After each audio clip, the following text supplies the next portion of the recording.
नमस्कार दोस्तों, my self Seema Singh. I hope आप सब बढ़िया होंगे। आज हम एक्सटेंशन एजुकेशन प्रसार शिक्षा के प्रीवियस ईयर क्वेश्चंस देख रहे हैं।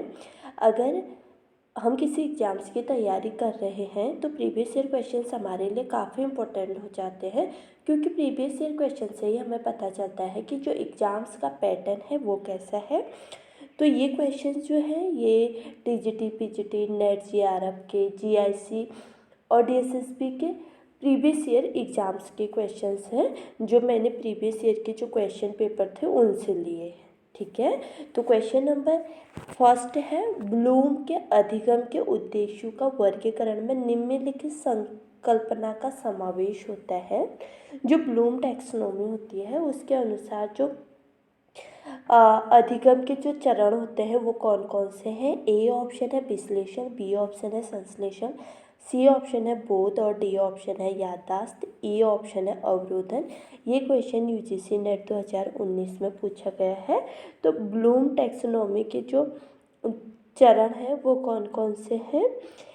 विश्लेषण है, संश्लेषण है और बोध है। ठीक है, तो कोड के अकॉर्डिंग जो हमारा आंसर हो जाएगा वो ए बी सी हो जाएगा और ए हमारा राइट आंसर हो जाएगा। ठीक है, क्वेश्चन नंबर फर्स्ट का ए राइट आंसर है। ब्लूम टैक्सोनॉमी के अनुसार जो ब्लूम के अधिगम के उद्देश्यों का जो वर्गीकरण है वो 3 है, विश्लेषण, संश्लेषण और बोध। ठीक है, अगला क्वेश्चन देखेंगे। क्वेश्चन नंबर सेकंड है, प्रसार शिक्षा क्रिया के प्रयोग में आने वाले 2D एड्स हैं। जो प्रसार शिक्षा है, प्रसार शिक्षा की जो क्रिया होती है, प्रक्रिया होती है, जब हम प्रसार शिक्षा करते हैं उस टाइम जो प्रयोग में आने वाले 2D एड्स होते हैं वो कौन कौन से होते हैं। ए ऑप्शन है फ्लैश कार्ड, बी ऑप्शन है फ्लिप कार्ड, सी ऑप्शन है पोस्टर, डी ऑप्शन है अभियान और ई ऑप्शन है रेडियो। ये क्वेश्चन भी यूजीसी नेट 2019 में पूछा गया है। तो जो 2D एड्स होते हैं वो कौन कौन से होते हैं। A option flash card 2D होता है और फ्लिपकार्ट भी 2D होता है और पोस्टर भी 2D होता है। तो क्वेश्चन के अकॉर्डिंग जो हमारा आंसर जाएगा वो ए जाएगा, ए बी सी राइट है। अभियान और रेडियो होते हैं ये 2D नहीं होते हैं। तो क्वेश्चन नंबर जो हमारा सेकंड है इसका ए राइट आंसर है। और जो 2D एड्स होते हैं वो कौन कौन से होते हैं। फ्लैश कार्ड होता है, फ्लिपकार्ट होता है और पोस्टर होता है। तो क्वेश्चन नंबर सेकंड का ए राइट आंसर है। अगला क्वेश्चन देखेंगे। क्वेश्चन नंबर थर्ड है, प्रसार कार्यकर्ता की सफलता किस महत्वपूर्ण मौलिक गुण पर निर्भर करती है। जो प्रसार कार्यकर्ता होता है, एक्सटेंशन वर्कर जो होता है, उसकी सफलता किस महत्वपूर्ण मौलिक गुण पर निर्भर करती है। वो सफल होगा वो किस बात पर निर्भर करता है। ए ऑप्शन है उसका जीवन के प्रति रवैया तथा दृष्टिकोण, बी ऑप्शन है उसकी वाचनिक तथा संगठनात्मक क्षमता, सी ऑप्शन है उसका व्यक्तित्व तथा जन समुदाय से जुड़ने की क्षमता और डी ऑप्शन है उसकी विद्वता तथा बौद्धिक क्षमता। ये यूपी असिस्टेंट प्रोफेसर 2019 में ये क्वेश्चन पूछा गया है। तो क्वेश्चन नंबर थर्ड का सी राइट आंसर है। जो प्रसार कार्यकर्ता होता है वो सफल होगा किस गुण पे उसका आधारित होगा कि वो उसका जो व्यक्तित्व है तथा जन समुदाय से जुड़ने की जो उसकी क्षमता है वो कैसी है।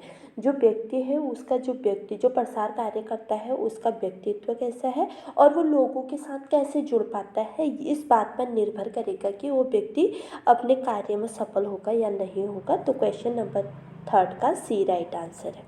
ठीक है, अगला क्वेश्चन देखेंगे। क्वेश्चन नंबर 4 है, अच्छा, प्रसार कार्यकर्ता के सफलता उसका व्यक्तित्व तथा जन समुदाय से जुड़ने की क्षमता महत्वपूर्ण मौलिक गुण पर निर्भर करती है। प्रसार कार्यकर्ता की भूमिका प्रसार कार्य में अत्यंत महत्वपूर्ण है। प्रसार कार्यकर्ता का कार्य क्षेत्र बहुआयामी होता है। ठीक है, ये क्वेश्चंस भी पूछा गया है कि जो प्रसार कार्यकर्ता है उसका कार्य क्षेत्र कैसा होता है। तो प्रसार कार्यकर्ता का जो कार्य क्षेत्र होता है वो बहुआयामी होता है तथा उसका प्रत्यक्ष संपर्क लोगों से रहता है। प्रसार के अंतर्गत कार्यकर्ता को अत्यंत कठिन भूमिका निभानी पड़ती है। उसे शहरी तथा ग्रामीण दोनों स्थानों पर कार्य करना पड़ता है। जो प्रसार कार्यकर्ता होता है, इसका जो कार्य होता है वो काफ़ी महत्वपूर्ण होता है और ये लोगों के साथ इसको जुड़ना होता है। जो जिस भी समुदाय में इसको काम करना होता है, वहाँ पे जाके उन लोगों के साथ इसको जुड़ना होता है और इसका कार्य जो होता है वो काफ़ी बहुआयामी होता है और ये शहरों में भी काम करता है एक्सटेंशन वर्कर और गाँव में जाके भी काम करता है। तो इसलिए इसका जो काम हो जाता है वो अलग अलग उससे क्या हो जाता है, बहुआयामी हो जाता है। ठीक है, अब अगला क्वेश्चन देखेंगे। क्वेश्चन नंबर 4 है, प्रसार शिक्षा का सफल निरीक्षण क्या प्रदान करता है। जो प्रसार शिक्षा का सफल निरीक्षण है वो क्या प्रदान करता है। ए ऑप्शन है गुणात्मक वृद्धि, बी ऑप्शन है परिमाणात्मक वृद्धि, सी ऑप्शन है उपरोक्त दोनों और डी ऑप्शन है उपयुक्त में से कोई नहीं। ये क्वेश्चन यूपी असिस्टेंट प्रोफेसर 2019 में पूछा गया है। तो क्वेश्चन नंबर जो 4 है इसका राइट आंसर है सी। जो प्रसार शिक्षा का सफल निरीक्षण होता है वो गुणात्मक भी होता है और परिमाणात्मक वृद्धि पर भी होता है। ठीक है, तो क्वेश्चन नंबर 4 का हमारा सी राइट आंसर हो जाता है। अगला क्वेश्चन देखेंगे। क्वेश्चन नंबर 5 है, किसी गांव में परिवार की संख्या उन परिवारों में पुरुष महिलाओं की संख्या का अनुपात यह किसका उदाहरण है। ठीक है, द क्वेश्चन क्या है, किसी गांव में अगर हम किसी परिवार की संख्या और उन परिवार में पुरुषों और महिलाओं की संख्या का अगर हम अनुपात यह उसका अनुपात निकाल रहे हैं तो ये किसका उदाहरण है। ए ऑप्शन है निश्चित समष्टि का, बी ऑप्शन है वास्तविक समष्टि का, सी ऑप्शन है अनुमानिक समष्टि का और डी ऑप्शन है कोई नहीं। ये क्वेश्चन डीएसएसबी पीजीटी 2018 में पूछा गया है। तो क्वेश्चन नंबर 5 का ए राइट आंसर है। अब अगर हम किसी गांव में किसी परिवार के लोगों में पुरुष और महिलाओं का अनुपात निकाल रहे हैं तो वो क्या कहलाएगा, निश्चित समष्टि कहलाएगा। क्वेश्चन नंबर 5 का ए राइट आंसर है। अगला क्वेश्चन देखेंगे। क्वेश्चन नंबर 6 है, प्राच्य शब्द कार्बोसीना का संस्कृत में मतलब है। जो प्राचीन शब्द कार्बोसीना है इसका संस्कृत में क्या मतलब है। ए ऑप्शन है छाल्टी, बी ऑप्शन है सन, सी ऑप्शन है करपासा, डी ऑप्शन है कोई नहीं। ये क्वेश्चन डीएसएसबी पीजीटी 2018 में पूछा गया है। जो कार्बोसीना होता है इस शब्द का मतलब संस्कृत में क्या होता है, करपासा होता है। ठीक है, क्वेश्चन नंबर 6 का ए राइट आंसर है। कार्बोसीना शब्द का संस्कृत में मतलब करपासा होता है। क्वेश्चन नंबर 6 का सी राइट आंसर है। अगला क्वेश्चन देखेंगे। क्वेश्चन नंबर 7 है, ग्रह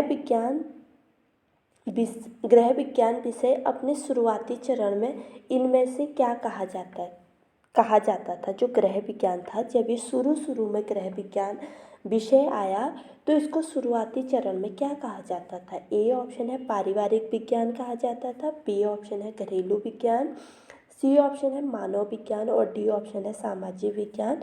टीजीटी झारखंड 2017 में ये क्वेश्चंस पूछा है और जो क्वेश्चन नंबर हमारा 7 है, क्वेश्चन नंबर 7 का बी राइट आंसर है। जब ग्रह विज्ञान सब विषय हमारा आया शुरू में तो इस विषय को क्या बोला जाने लगा, तब घरेलू विज्ञान बोला जाने लगा। फिर इसको अगर जब घरेलू विज्ञान बोला जाने लगा तो लोगों ने इसको हीन भावना से देखना शुरू कर दिया कि ये तो महिलाओं का विषय है, महिलाएं पढ़ती, इसमें घर की बातें बताई जाती है, खाना बनाना, घर की सफाई करना ये बताया जाता है। तो इसलिए इसमें जो चेंज किया गया, इसके बाद ही इसको ग्रह विज्ञान यानी कि होम साइंस इसको नाम रखा गया। तो इसको शुरुआत में जो बोला जाता था वो घरेलू विज्ञान बोला जाता था। ठीक है, क्वेश्चन नंबर 7 का बी राइट आंसर है। अगला क्वेश्चन देखेंगे। क्वेश्चन नंबर 8 है, ग्रह विज्ञान का इनमें से कौन सा एक विशेष क्षेत्र नहीं है। ठीक है, हमें पता है हमारा जो ग्रह विज्ञान है उसके 5 क्षेत्र हैं। ठीक है, ग्रह विज्ञान के 5 क्षेत्र हैं। तो क्वेश्चन में पूछा गया कि इनमें से कौन सा नहीं है। ए ऑप्शन है वस्त्र डिजाइनिंग, बी ऑप्शन है खाद्य एवं पोषण, सी ऑप्शन है आंतरिक डिजाइनिंग और डी ऑप्शन है स्वास्थ्य देखभाल। तो क्वेश्चन नंबर 8 का जो हमारा राइट आंसर है वो है सी गृह विज्ञान में इनमें से जो एक क्षेत्र नहीं है गृह विज्ञान का वो कौन सा है, आंतरिक डिजाइन नहीं है। टीजीटी झारखंड में क्वेश्चन पूछा गया है। वस्त्र विज्ञान भी है, खाद्य और पोषण भी है, स्वास्थ्य देखभाल भी है, इसके बाद प्रसार शिक्षा भी है और होम मैनेजमेंट गृह प्रबंधन भी होम साइंस का एक क्षेत्र है। जो नहीं है तो सी ऑप्शन नहीं है। क्वेश्चन नंबर 8 का सी राइट आंसर है। अगला क्वेश्चन देखेंगे, क्वेश्चन नंबर 9 है, ये 9 है, ठीक है। स्कूलों में गृह विज्ञान लागू करने वाला पहला राज्य कौन सा था, ठीक है। जब गृह विज्ञान सब विषय शुरू में आया तो इसको घरेलू विज्ञान कहा जाने लगा। तो स्कूलों में गृह विज्ञान लागू करने वाला पहला राज्य कौन सा है। ए ऑप्शन है ग्वालियर की रियासत, बी ऑप्शन है कोचीन की रियासत, सी ऑप्शन है बड़ौदा की रियासत, डी ऑप्शन है फरीदकोट की रियासत। ये क्वेश्चन टीजीटी झारखंड 2017 में पूछा गया है। तो स्कूलों में जो गृह विज्ञान लागू करने वाला पहला राज्य था वो कौन सा था, सी ऑप्शन बड़ौदा की रियासत थी, ठीक है। क्वेश्चन नंबर 9 का सी राइट आंसर है। स्कूलों में जो सबसे पहले गृह विज्ञान विषय लागू किया वो बड़ौदा की रियासत ने किया। अगला क्वेश्चन देखेंगे, क्वेश्चन नंबर 10 है। 1932 में कॉलेज स्तर पर गृह विज्ञान लागू करने वाली पहली संस्था कौन सी थी। इससे पहले वाले क्वेश्चन में हमने क्या देखा, स्कूल स्तर पर, ठीक है। क्वेश्चन में माइनर चेंज है, यह हमें ध्यान में रखने होंगे। पहले हमने क्या देखा, स्कूल स्तर पर, अब हम देख रहे हैं कॉलेज स्तर पर, ठीक है। अब हम देख रहे हैं 1932 में कॉलेज स्तर पर गृह विज्ञान लागू करने वाली पहली संस्था कौन सी थी। ए ऑप्शन है Lady Irwin college Delhi, B option है Queen Mary's college Madras, C option है women Christian college Madras, D option है एग्रीकल्चर इंस्टीट्यूट इलाहाबाद। ये क्वेश्चन टीजीटी झारखंड 2017 में पूछा गया है। तो कॉलेज स्तर में जो गृह विज्ञान को लागू करने वाली पहली संस्था थी 1932 में, वो कौन सी थी। A option lady Irwin college Delhi. जो लेडी इरविन कॉलेज दिल्ली थी वहीं पे कॉलेज स्तर में सबसे पहले गृह विज्ञान विषय को पढ़ाया जाने लगा, उनका 1932 में, ठीक है। क्वेश्चन नंबर 10 का ए राइट आंसर है। अगला क्वेश्चन देखेंगे, इसके बारे में देख लेते हैं। 1932 में कॉलेज स्तर पर गृह विज्ञान लागू करने वाली पहली संस्था लेडी इरविन कॉलेज दिल्ली थी। सन 1932 में स्थापित यह महिला कॉलेज है और नई दिल्ली में है और यह कॉलेज खाद्य प्रौद्योगिकी में स्नातक पाठ्यक्रम और होम साइंस में स्नातक और स्नातकोत्तर पाठ्यक्रम प्रदान करती है। तो ये क्वेश्चन भी पूछा जा सकता है कि जो लेडी इरविन कॉलेज दिल्ली में है वो होम साइंस के स्नातक स्तर की या स्नातकोत्तर का पाठ्यक्रम दोनों का कराती है। तो हाँ, जो लेडी इरविन कॉलेज है वो होम साइंस स्नातक और स्नातकोत्तर दोनों का जो पाठ्यक्रम है वो बच्चों को प्रदान कराती है, ठीक है। अगला क्वेश्चन देखेंगे, क्वेश्चन नंबर 11। प्रसार शिक्षा एक पद्धति है।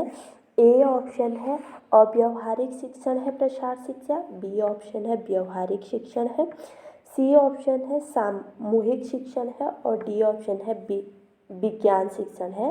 ये टीजीटी 2009 में ये क्वेश्चन पूछा गया है। तो प्रसार शिक्षा जो पद्धति है ये कौन सी है, व्यवहारिक है, ठीक है, व्यवहारिक पद्धति है। क्वेश्चन नंबर 11 का बी राइट आंसर है। व्यवहारिक क्यों है, क्योंकि गाँव में जाके जो प्रसार कार्य करता है उसको काम करना पड़ता है, लोगों के साथ जुड़ना पड़ता है और अपने व्यवहार के माध्यम से वो लोगों के साथ जुड़ पाता है। तो इसीलिए जो प्रसार शिक्षा है वो व्यवहारिक शिक्षा है, ये लोगों के साथ घुल मिलकर लोगों को ये दी जाती है, ठीक है। क्वेश्चन नंबर 11 का बी राइट आंसर है। अगला क्वेश्चन है, क्वेश्चन नंबर 12 है। प्रसार शिक्षा का सिद्धांत है। पहले हमने देखा प्रसार शिक्षा की पद्धति क्या है, अब हम देख रहे हैं प्रसार शिक्षा का सिद्धांत है। ए है देखकर सीखना, बी है करके सीखना, सी है पढ़कर सीखना, डी है सुनकर सीखना। ये यूपीएससी 2018 में ये क्वेश्चन पूछा गया है। तो प्रसार शिक्षा का जो सिद्धांत है वह कर करके सीखने पर ये बल देता है। ये लोगों को काम कराता है और उनको सिखाता है। जो लोग नहीं जानते हैं, गांव के लोग, शहरों के लोग, जो जिस काम को नहीं जानता है वो काम ये लोगों को करके सिखाता है। तो जो प्रसार शिक्षा का सिद्धांत है वो करके सीखने पर ये आधारित है। ठीक है, तो क्वेश्चन नंबर 12 का हमारा बी राइट आंसर हो जाता है। प्रसार शिक्षा का सिद्धांत करके सीखने पर आधारित है। प्रसार शिक्षा अंग्रेजी शब्द एक्सटेंशन का हिंदी रूपांतरण है। ठीक है, अंग्रेजी में प्रसार को क्या एक्सटेंशन बोला जाता है। एक्सटेंशन शब्द का लैटिन भाषा के जो एक्सटेंशन शब्द है ये लैटिन भाषा के टेंशन शब्द से लिया गया है, जिसका अर्थ है खींचना। टेंशन शब्द का अर्थ क्या होता है, खींचना या फैलाना, तथा एक्स का अर्थ है आउट अर्थात बाहर। अतः प्रसार शिक्षा इस प्रकार की शिक्षा है जो गांवों तथा अन्य जगहों पर स्कूल या कॉलेज की सीमाओं के बाहर दी जाती है। प्रसार शिक्षा को ग्रामीण समाज को उपयोगी ज्ञान देने की विधि मानते हैं। प्रसार शिक्षा क्या है एक्चुअली, प्रसार शिक्षा जो है करके सीखने पर बल देता है। ये अंग्रेजी के एक्सटेंशन शब्द का हिंदी रूपांतरण है। अंग्रेजी का जो एक्सटेंशन शब्द का टेंशन है उसका मतलब होता है खींचना या फैलाना, और एक्स का मतलब होता है आउट। तो जो प्रसार शिक्षा है ये स्कूल और कॉलेजों से बाहर निकल के लोगों को दी जाती है। व्यवहारिक शिक्षा है, ये बुजुर्गों को दी जाती है, किसानों को दी जाती है, मशीन वर्कर्स को दी जाती है। ये हर क्षेत्र में कॉलेज और स्कूलों से निकल के बाहर, यानी कि आउट है ना, फैलाना, आउट यानी कि स्कूल और कॉलेजों से बाहर निकल के लोगों को जो व्यवहारिक ज्ञान दे रहे हैं उसी को हम प्रसार शिक्षा कहते हैं। ठीक है,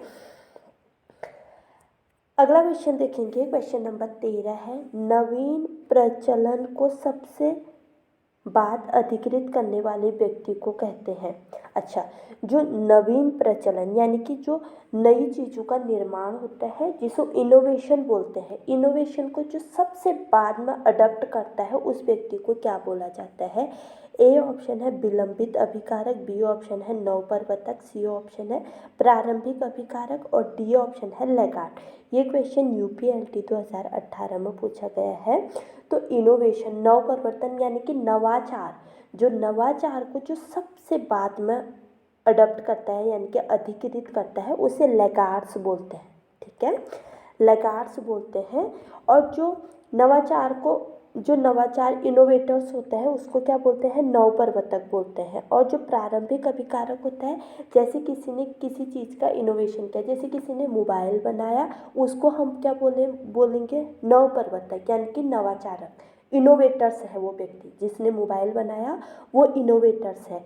अगर किसी ने मोबाइल बनाया, उस मोबाइल को जो व्यक्ति सबसे पहले यूज करेगा, जो व्यक्ति सबसे पहले खरीदेगा, उसको हम बोलेंगे प्रारंभिक अभिकारक, यानी कि वो अर्ली अडॉप्टर होगा। सबसे पहले जाके वो क्या कर रहा है, उस इनोवेशन को अडॉप्ट कर रहा है, तो उसको अर्ली अडॉप्टर कहते हैं। जो उसके बाद उस नवाचार को फिर लोगों को देखने के बाद, समझने के बाद अगर कोई व्यक्ति उस मोबाइल फ़ोन को खरीदता है तो उसको हम बोलते हैं विलंब अभिकारक, यानी कि जो देर में चीज़ों को अडॉप्ट कर रहा है।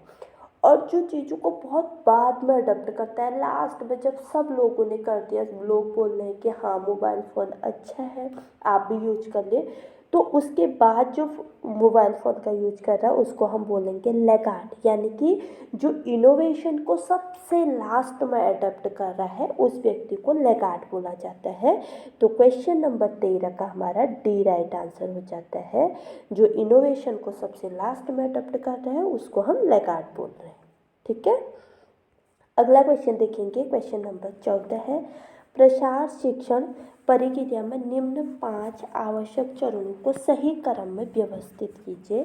जो प्रसार शिक्षण प्रक्रिया के चरण हैं उन चरणों को हमें क्या करना है, क्रम में व्यवस्थित करना है। ए ऑप्शन है मूल्यांकन, हमें पता है मूल्यांकन कभी भी पहले नहीं आता है, मूल्यांकन सबसे लास्ट में आता है। ठीक है, मूल्यांकन सबसे लास्ट में आता है जैसे कि हम जानते हैं। तो अब मूल्यांकन सबसे लास्ट में आता है तो हमारा लास्ट में तीनों का है ए, ये ऑप्शन तो हो नहीं सकता है। तो मूल्यांकन सबसे लास्ट में आएगा। बी ऑप्शन है पुनर्विचार, सी ऑप्शन है स्थिति एवं समस्या, डी ऑप्शन 4 है शिक्षण कार्य योजना, 5 है उद्देश्य का समाधान। तो जो सबसे पहला आएगा प्रसार शिक्षण प्रक्रिया में सबसे पहला जो ऑप्शन होगा वो कौन सा होगा? सबसे पहले समस्या होगी। ठीक है, सबसे पहले क्या होगी? समस्या होगी। सबसे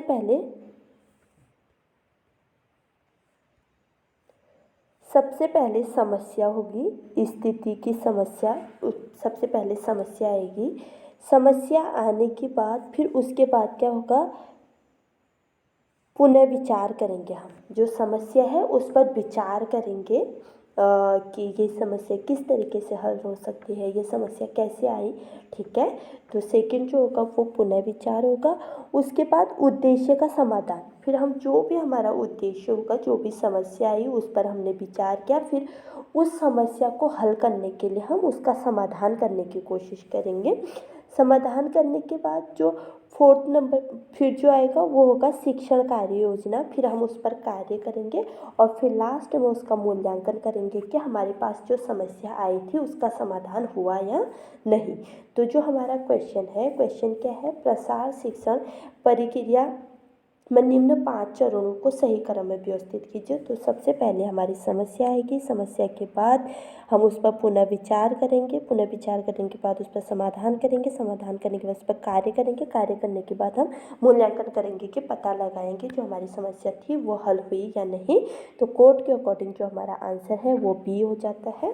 तो क्वेश्चन नंबर 14 का बी राइट आंसर है और ये क्वेश्चन यूपीएससी 2018 में पूछा गया है।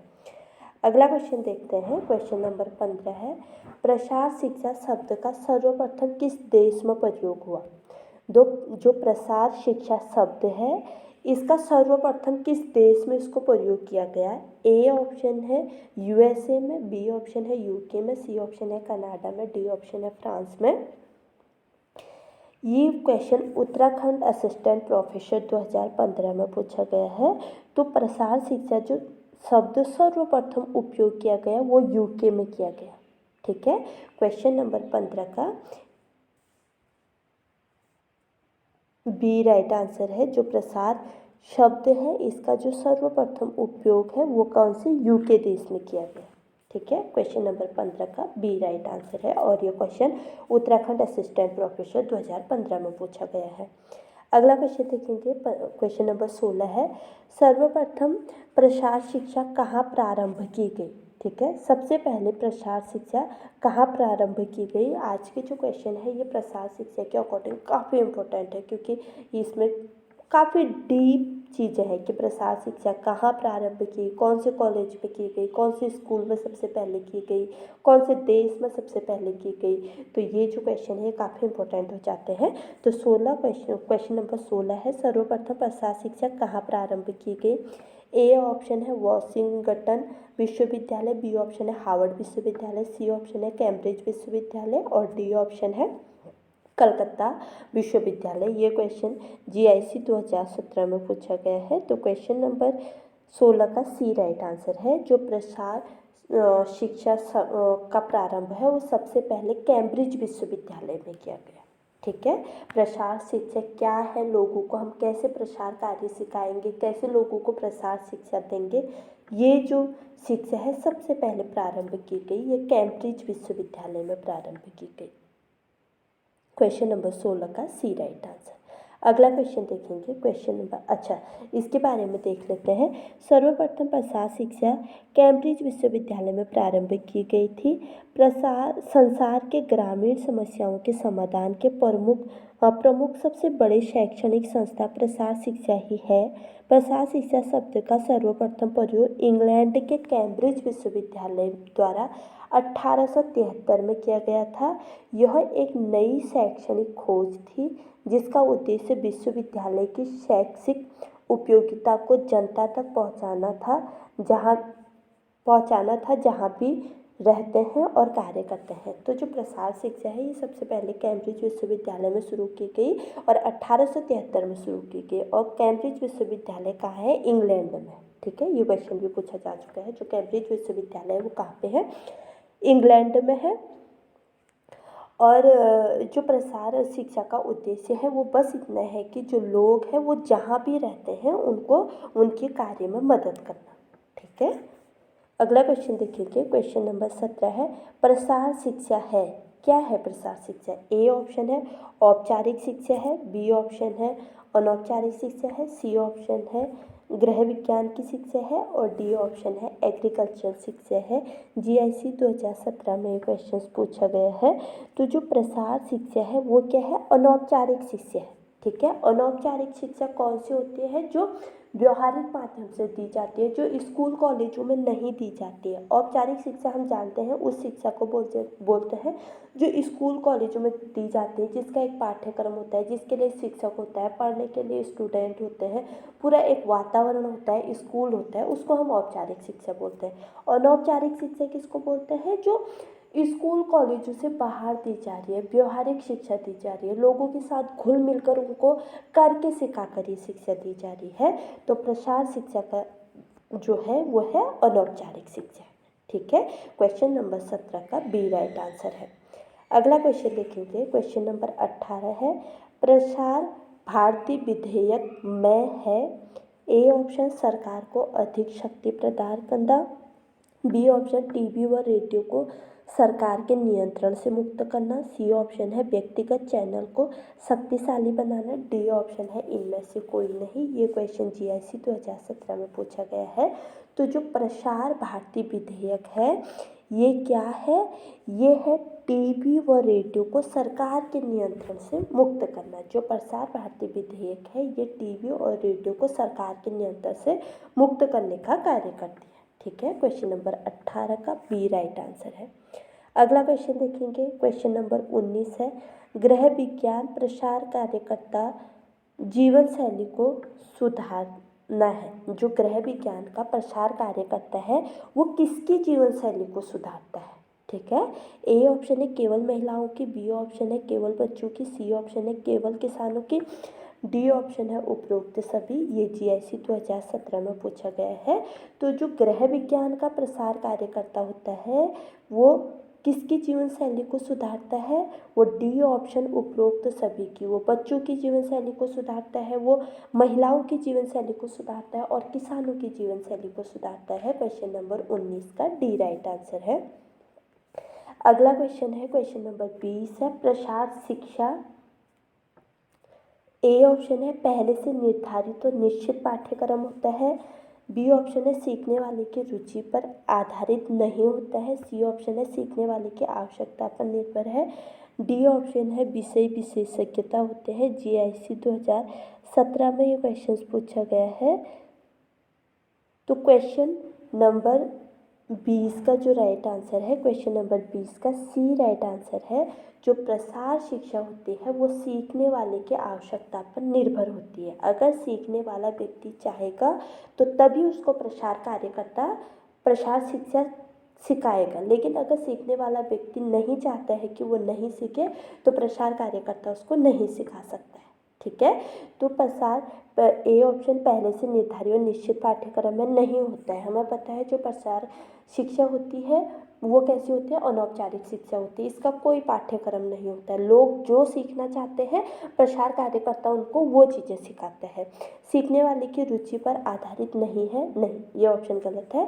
सी ऑप्शन राइट है। जो प्रसार शिक्षा है वो सीखने वाले की आवश्यकता पर निर्भर होता है। तो क्वेश्चन नंबर 20 का सी राइट आंसर है। आज हमने प्रसार शिक्षा के काफ़ी इंपॉर्टेंट क्वेश्चंस देखे हैं। ये क्वेश्चन ऐसे हैं काफ़ी कंफ्यूजिंग भी होते हैं कि कभी पूछा जाता है देश, कभी कॉलेज, कभी स्कूल, किस कॉलेज में, ये सारी चीज़ें जो होती हैं माइनर इसमें चेंज होता है, काफ़ी छोटा छोटा चेंज होता है, काफ़ी कंफ्यूजिंग होते हैं। तो इसलिए जो आज की क्लास है प्रसार शिक्षा की ये काफ़ी इम्पोर्टेंट है। तो अगर आपको मेरी वीडियो पसंद आए तो प्लीज़ लाइक, शेयर, कमेंट और सब्सक्राइब करना ना भूलें। मिलते हैं अपने अगले वीडियो में, तब तक के लिए बाय।